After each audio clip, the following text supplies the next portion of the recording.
Good morning students. BSc first year की कक्षा में आपका स्वागत है।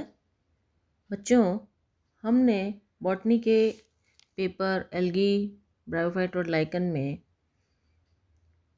कुछ क्लासेस के जनरा का अध्ययन किया था और फिर हमने क्लास फियोफाइसी या डिवीजन फियोफाइटा के जनरल कैरेक्टर्स के बारे में जानकारी प्राप्त की थी। आज हम फियोफाइटा के जनरा एक्टोकार्पस की बात करेंगे। आज के इस लेक्चर में हम एक्टोकार्पस, जो कि भूरे शैवालों का मेंबर है, हम उसके वेजिटेटिव स्ट्रक्चर और रिप्रोडक्शन की बात करेंगे। सबसे पहले हम बात करेंगे इसके सिस्टमेटिक पोजीशन अर्थात इसके वर्गीकरण की। एक्टोकार्पस की जो क्लास है वो है फियोफाइसी, ऑर्डर है एक्टोकार्पेल्स और फैमिली है एक्टोकार्पेसी। जो एक्टोकार्पस है उसके प्राप्ति स्थान के बारे में यह जानकारी है कि ये विश्वव्यापी शैवाल है।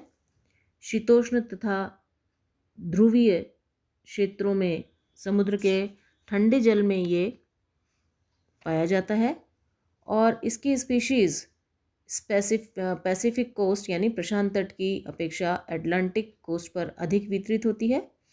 और भारत की अगर अपन बात करें तो भारतवर्ष में ये पश्चिमी तट पर समुद्री पौधे अथवा पथरीली चट्टानों पर पाई जाती है। जो एक्टोकार्पस है वो उसके विभिन्न प्रारूप मिलते हैं, अर्थात कुछ स्पीशीज़ इसकी अधिपादपी हैं। एग्जाम्पल ई कॉनिफेरस व ई ब्रेवियार्टिकुलेटस, ये दोनों जो हैं वो एपिफिटिक या अधिपादपीय स्पीशीज़ हैं या प्रजाति हैं जो फ्यूकस व लेमिनेरिया के ऊपर पाई जाती हैं। फ्यूकस व लेमिनेरिया भी दो एल्गी होती हैं या दो एल्गी के शैवालों के नाम हैं। कुछ स्पीशीज़ जो हैं वो इसकी एपिजोइक है यानी अधिजांतव, यानी कि जंतुओं के शरीर पर पाई जाने वाली। इसका जो एग्जाम्पल है वो है ई फेसिकुलेटस यानी एक्टोकार्पस फेसिकुलेटस। कुछ स्पीशीज़ जो एक्टोकार्पस की हैं वो एंडोफिटिक होती हैं यानी अंतःपादपी। एंडोफिटिक यानी अंतःपादपी यानी पादप के अंदर। तो जो ई डर्मोनिमेटस है वो एक एंडोफिटिक प्रजाति है। अब हम बात करते हैं इसके थैलस स्ट्रक्चर की, यानी कि जो इसका सुकाय है वो किस तरह का होता है। जो एक्टोकार्पस है वो एक विषम तंतुक शैवाल है जो श्यान तंत्र यानी श्यान मूलाभासी तंत्र तथा उद्दग्र शाखित तंत्र में विभाजित है। अगर हम इस चित्र को देखें तो इस तरह से ये ऊपर वाला तो है इरेक्ट सिस्टम और जो राइजोइड्स वाला जिससे अटैच रहेगा सबस्ट्रेटम पर वो कहलाता है इसका प्रोस्टेट सिस्टम। तो ये हेट्रोट्राइकस रूप में पाया जाता है। हेट्रोट्राइकस यानी दो प्रकार के ट्राइकोम होना या फिलामेंट्स होना। तो इसमें एक इरेक्ट सिस्टम पाया जाता है और एक प्रोस्टेट सिस्टम पाया जाता है, इसलिए इसे हेट्रोट्राइकस हैबिट भी कहते हैं। जो श्यान तंत्र है यानी ये वाला जो प्रोस्टेट सिस्टम है वो विसर्पी तथा शाखित होता है और इसके द्वारा थैलस अधोस्तर से चिपका रहता है। जो उद्दग्र भाग है यानी जो सीधे फिलामेंट्स हैं, जो उद्दग्र भाग है वह अनियमित रूप से शाखित होता है। शाखाएं सदैव कोशिकाओं के अनुप्रस्थ पट्टों के ठीक नीचे से विकसित होती है, यानी कि जो सेप्टा है उसके ठीक नीचे से ये शाखाएं उत्पन्न होती हैं। प्रत्येक तंतु अनेक सेंटीमीटर लंबा व प्राय एक नलिकीय होता है और प्रत्येक शाखा का जो अंतस्थ भाग है वो श्लेष्मीय रोम अथवा सूत्रवत होता है, अर्थात जो इसका टिप होगा वो सूत्रवत और श्लेष्मीय होता है। तो ये जो चित्र है वो बता रहा है ये एक्टोकार्पस पूरा ग्रुप में पूरी जो है इसके फिलामेंट्स गुच्छे में लगे हुए हैं, ये आधार से चिपका हुआ है। अगर हम सिंगल फिलामेंट की बात करें तो ये इस प्रकार है। यूनिसीरिएट फिलामेंट है यानी एक सेल वाली जो है इसकी फिलामेंट होती है और ब्रांच्ड फिलामेंट होता है यानी शाखन इसमें उपस्थित होता है और दो तंत्रों में विभाजित है, इरेक्ट सिस्टम और प्रोस्ट्रेट सिस्टम। अब हम बात करते हैं इसके सेल की, यानी अगर एक कोशिका की अगर हम बात करें तो सिंगल सेल का डायग्राम ये इस तरह से है। जो सिंगल सेल है वो एक केंद्रकीय आयताकार अथवा बेलनाकार सेल होता है, और जो कोशिका भित्ति है इसकी वो दो परतों में विभेदित है, यानी ये जो है ये डबल सेल वॉल जो है वो डबल लेयर्ड या डबल वॉल्ड है। जो अंतः जो परत है वो सेलुलोज से तथा बाहरी परत जो है वो जिलेटिनी पदार्थों से निर्मित होती है, और इन दोनों पदार्थों की उपस्थिति फियोफाइसी वर्ग की सेल वॉल का प्रमुख लक्षण है। सेलुलोज और ये जो जिलेटिनस सब्सटेंस है वो फियोफाइसी वर्ग की सेल वॉल का प्रमुख लक्षण होता है। जो कोशिका द्रव्य है उसमें एक केंद्रक व क्रोमेटोफोर उपस्थित है। अगर हम चित्र देखें इसका तो क्रोमेटोफोर उपस्थित है और ये पट्टीनुमा जो स्ट्रक्चर है इसका, और इसमें एक ये केंद्रक उपस्थित है यानी न्यूक्लियस इसमें उपस्थित है। जो कोशिका द्रव्य है उसमें क्रोमेटोफोर और केंद्रक जो कि रिबन शेप्ड होता है वो इसमें प्रेजेंट होता है। इसका मुख्य वर्णक है chlorophyll A, chlorophyll C, carotenes व जेंथोफिल्स। और फिकोजेंथिन की मात्रा अधिक होने के कारण जो क्लोरोफिल का ग्रीन कलर है वो दब जाता है और केवल फिकोजेंथिन का भूरा रंग ही दिखाई देता है। अतः इस शैवाल का रंग भूरा दिखाई देता है, और इसके पूरे इस ग्रुप को हम भूरा शैवाल या ब्राउन एल्गी भी कहते हैं। जो ग्रोथ होती है फिलामेंट्स की वो शीर्षत वृद्धि पाई जाती है इसमें, और जबकि उद्दग्र तंतुओं में अंतर्वेशी वृद्धि भी पाई जाती है। अंतर्वेशी मीन्स सेल्स के जो बीच बीच में है इस तरह से अंतर्वेशी, तो वो बीच वाली उसको कहते हैं इंटरकैलरी ग्रोथ या अंतर्वेशी वृद्धि भी इसमें पाई जाती है। अब हम बात करें इसमें रिप्रोडक्शन की, तो जो रिप्रोडक्शन है वो एसेक्सुअल व सेक्सुअल दोनों विधियों द्वारा इसमें होता है। अब हम बात करते हैं पहले अलैंगिक जनन की। तो जो अलैंगिक जनन है वो बाइफ्लैजिलेटेड जूस्पोर्स यानी चल बीजाणुओं के द्वारा होता है, और इनका निर्माण दो प्रकार की बीजाणुधानियों में होता है, यूनिलोक्युलर और प्लूरिलोक्युलर। अर्थात हम ये कह सकते हैं कि एसेक्सुअल जनन के समय एक्टोकार्पस में दो प्रकार की जो हैं ये जूस्पोरेंजियम बनती हैं। पहली है यूनिलोक्युलर और दूसरी है प्लूरिलोक्युलर या बहुकोष्ठीय। यूनिलोक्युलर को हम हिंदी में कहते हैं एक कोष्ठकीय बीजाणुधानी, और प्लूरिलोक्युलर यानी बहुकोष्ठीय बीजाणुधानी। अब हम पहले चर्चा करेंगे एक कोष्ठकीय बीजाणुधानी की यानी यूनिलोक्युलर स्पोरेंजियम। अगर हम इस चित्र में देखें, अगर हम इस चित्र को पुनः देखें तो यहाँ ये यूनिलोक्युलर स्पोरेंजियम है और यहाँ ये प्लूरिलोक्युलर स्पोरेंजियम है।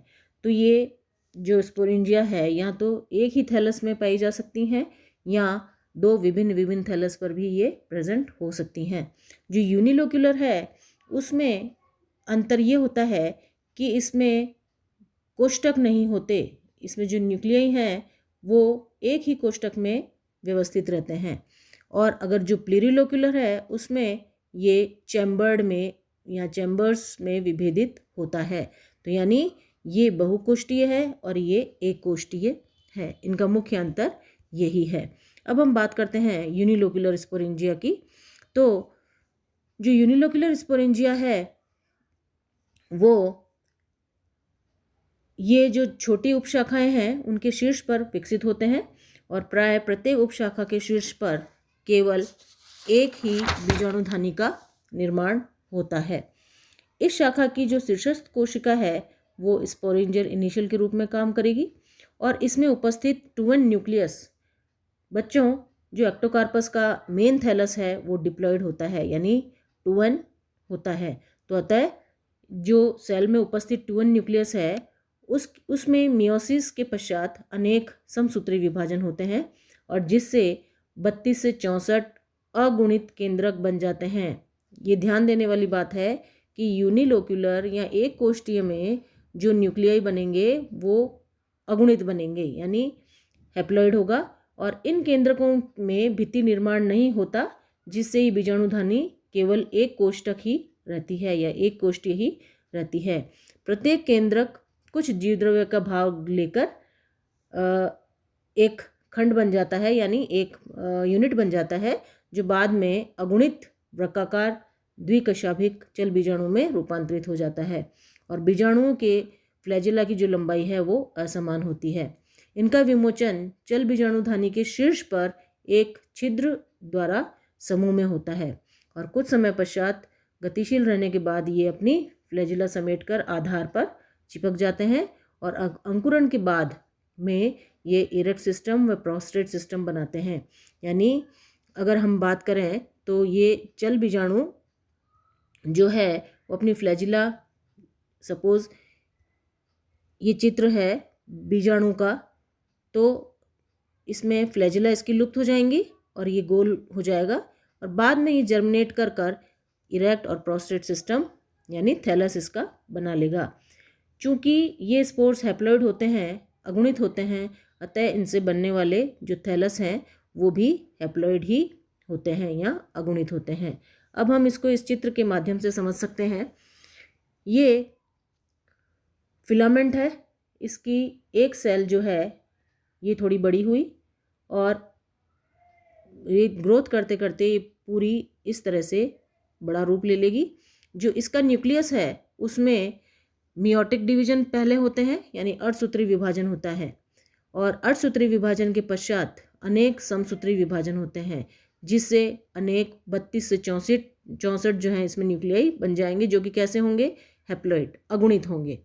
तो इसमें अगुणित जो हैं ये देखिए, इसमें ये अगुणित 32 से 64 न्यूक्लियाई बने और जो प्रत्येक न्यूक्लियाई कुछ प्रोटोप्लाज्म लेकर एक ज़ूस्पोर बना लेगा और जब इसका विमोचन होता है तो ये भित्ति ऊपर से यहाँ से फट जाएगी और ये लिबरेट हो जाते हैं ज़ूस्पोर। और ये ज़ूस्पोर जो है अंकुरण के पश्चात इस तरह से फिलामेंट, इसका जो एक्टोकार्पस के मेन फिलामेंट्स हैं यानी इरेक्ट सिस्टम और प्रोस्टेट सिस्टम दोनों बना लेंगे।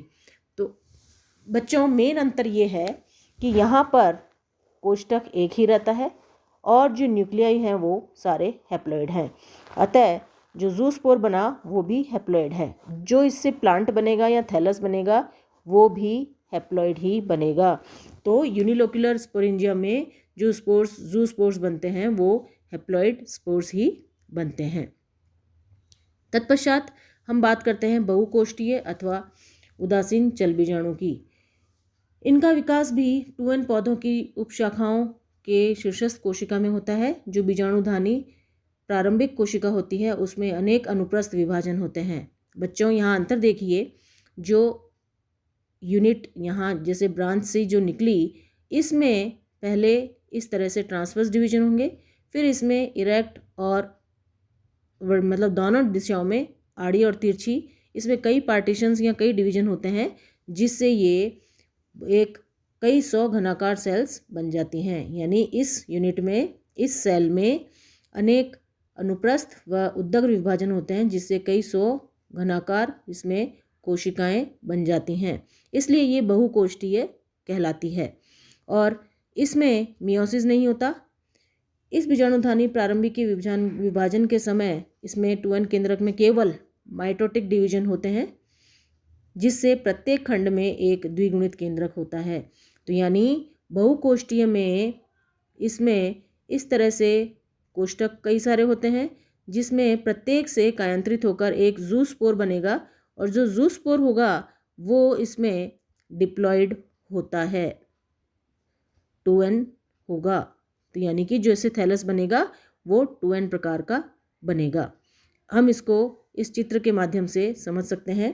ये फिलामेंट में स्पोरेंजियल इनिशियल है, ये बड़ा हुआ, इसमें कई सारे ट्रांसवर्स डिवीजन हुए इस तरह से, फिर इसमें आड़े और तिरछे डिवीजन हुए और इस तरह से इसमें ये कई सारे कोष्ठक बन गए। प्रत्येक कोष्ठक से एक ज़ूस्पोर बना और ये ऊपर भित्ति फटने से ज़ूस्पोर लिबरेट हो गया और पुनः ये जर्मिनेट करके नया थैलस बना लेंगे, जो कि कैसा होगा, 2N होगा।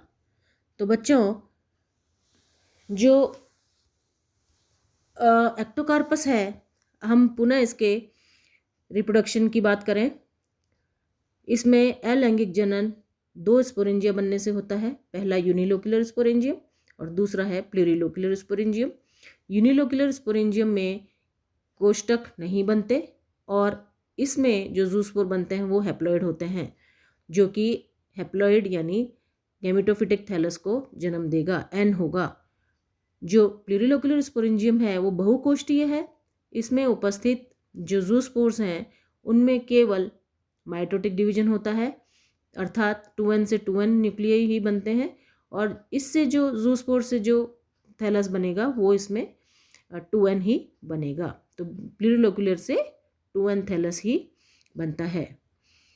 बच्चों, आज हम इतना ही डिस्कस करेंगे। जो इसका सेक्सुअल रिप्रोडक्शन है वो हम इसके अगली क्लास में डिस्कस करेंगे। Thank you.